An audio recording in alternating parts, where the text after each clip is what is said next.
Welcome. As the world outside grows quiet, we invite you to settle into a space of comfort, stillness, and rest. Allow your body to rest comfortably in your bed. Take a deep breath in and slowly exhale.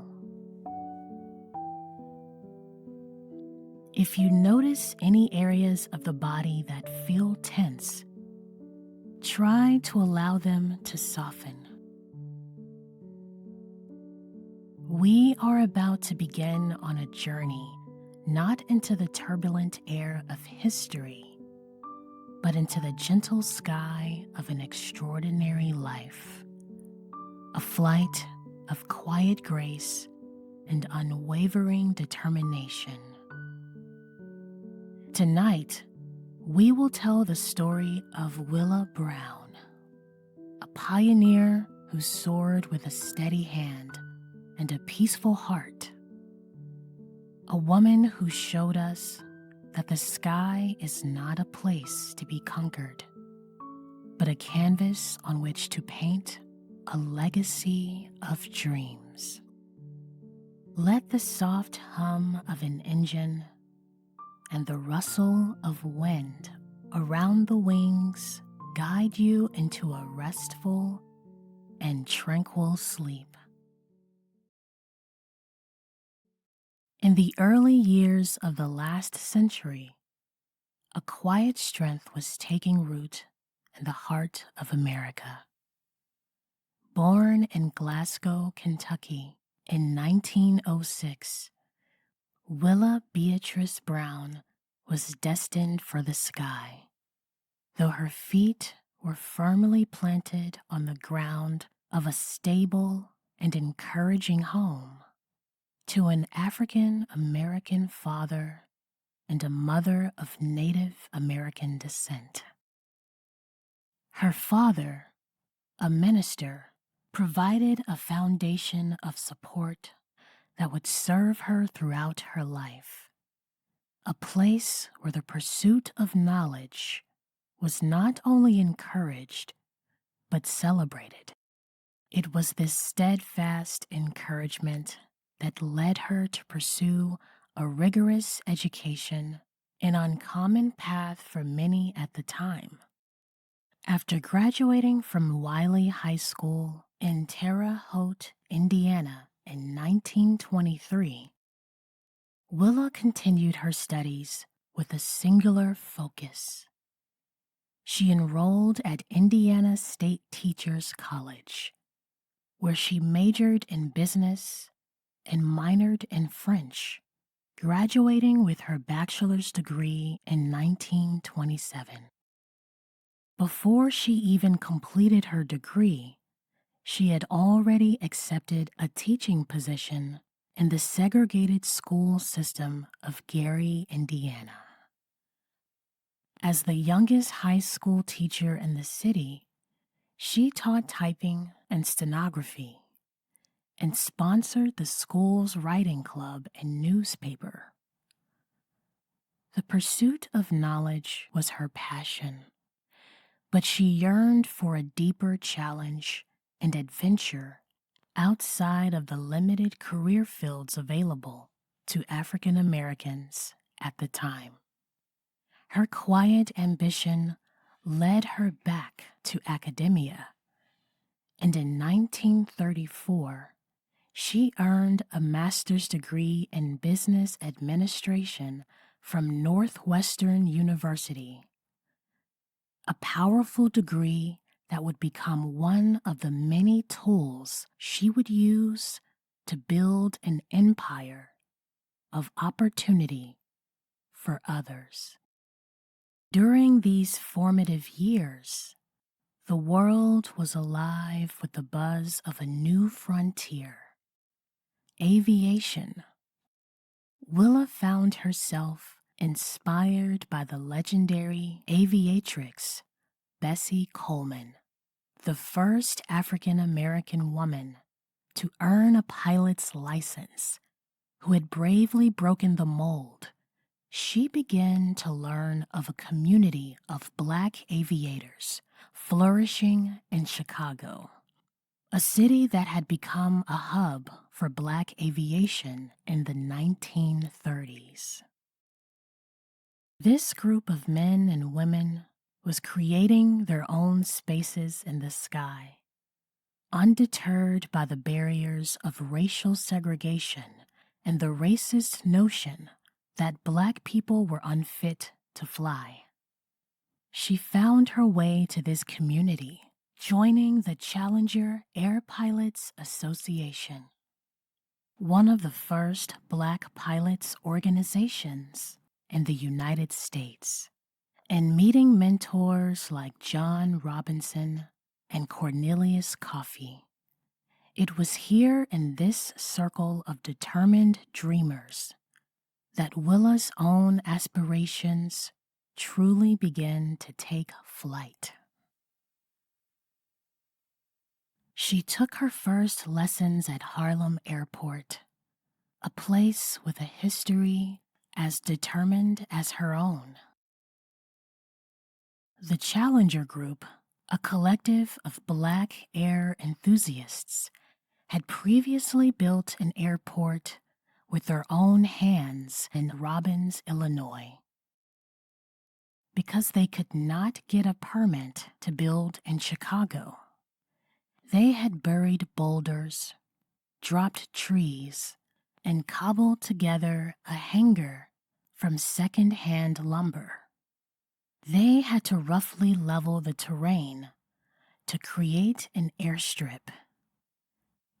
But a violent windstorm in 1933 destroyed the airport, a temporary setback that only strengthened their resolve. Undaunted, the group had found a new home at Harlem Airport on Chicago's southwest side, leasing a segregated section of the field from the white owners. This place, born of resilience, became the stage for Willa's graceful ascent. Under the patient guidance of Cornelius Coffey, Willa began her journey as a pilot. The lessons were a quiet dance of control and surrender. In 1935, she earned her Master Mechanic certificate, demonstrating her early commitment to understanding not just how to fly, but how a plane works from the inside out. She continued her education, earning her private pilot's license in 1938, becoming one of the first African American women in the United States to do so. She would later obtain a limited commercial license in 1939. And in 1943, she achieved a monumental first, becoming the first woman of any race in the United States to hold both a mechanic's license and a commercial license. This mastery of both the art of flying and the science of the machine below showcased her comprehensive and unflappable competence. With each pass over the city, the bustling streets below shrank into a tranquil tapestry of lines and shapes. The noise of the world fading into the soft, rhythmic drone of the engine.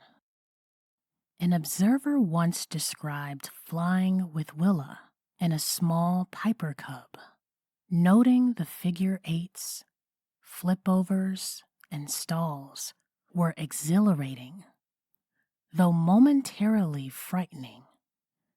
But in Willa's hands, these maneuvers were not moments of chaos. They were a testament to her peaceful command of the sky. The plane moved not as a vessel of tension, but as a graceful extension of her will. She showed that the most impressive flights are not those of brute force, but of fluid, purposeful movement. A quiet poetry written in the air. The feeling was one of weightlessness, as if floating on a soft pillow of clouds, secured in the quiet authority of the woman at the controls. With her feet now firmly on the runway of her career, Willa's vision expanded beyond her own personal flight. She and Cornelius Coffey were driven by a quiet but fierce advocacy for racial equality in aviation. They co-founded the National Airmen's Association of America, NAAA, in 1937, with the mission of promoting aviation and lobbying for Black aviators. It was this work that led them to successfully lobby the U.S. government for the inclusion of Black pilots in nationally funded programs, directly fighting against the prevailing racist notion that African Americans were unfit to fly. Together, they established the Coffey School of Aeronautics in 1940, the first flight school in the United States to be owned and operated by African Americans, which was unique in that it welcomed students of all races and genders. The school itself was a humble, one-room building, crowded with student desks, a far cry from the grand institutions of the time, yet it was a space filled with a deep and quiet purpose. The school started with a modest fleet of 2 Piper Cubs and 2 Waco PT-14s, the latter on the loan from another school. But by 1941, the fleet had expanded to 10 aircraft. Willa was the quiet force behind every aspect of the operation.